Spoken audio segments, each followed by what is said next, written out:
Magandang umaga mga kapatid. Kukunin mo yung Kami po ay pauwi na para sa tapos na yung aming overnight prayer and banding ng mga kapatid LWCF Infanta. Kami po ay narito sa Malapad, Real Quezon Province. Malapit sa dagat.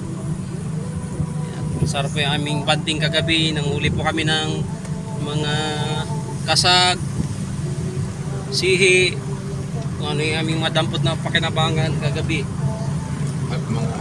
Hindi lang po natuloy yung aming pamiwas dahil yan, malaki.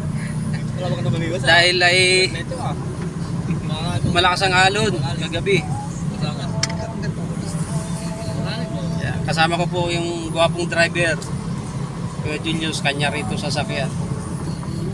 Tapos si Brother Chris, saka si Brother Will nasa likod. Yan o. Mga masipag yan, manghuli kagabi itong mga ito. Humuhuli ng kasag. Nakagat ka? Saka hindi, wala man lang kumagat. Hindi ako kinakagat. Yan. Nasa unahan po namin ay si Kuya Bidok. Inaanak kong gwapo na motor. Hindi sila talaga mali. Pag ganyan malaki, pag nakalubog yung dulo, kala mo, tuwid pero pala, hindi na kasi. May bundok po sa kaliwa, may dagat sa kanan. Pauwi na po kami sa Infanta. Yan o, ang dagat. Ngayon po ay nasa mga alas 7 po ng umagang oras. Mga kapatid, please subscribe our new channel. Yan, dagat. YT channel. May bagong kubo. Sa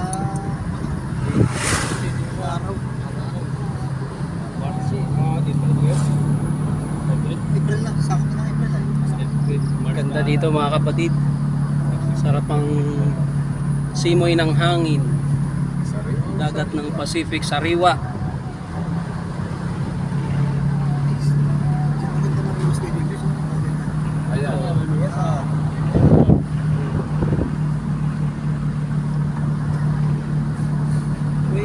Ewan ko doon sa pinaglapatan, pwede kaya doon sa may tulay? Pwede doon kami. Doon tayo maganda. Maganda doon?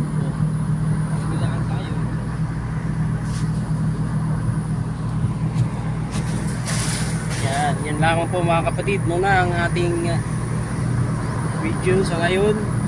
Salamat po sa inyong prayer at suporta, sa inyong pag-like at pag-share ng video ito. God bless you.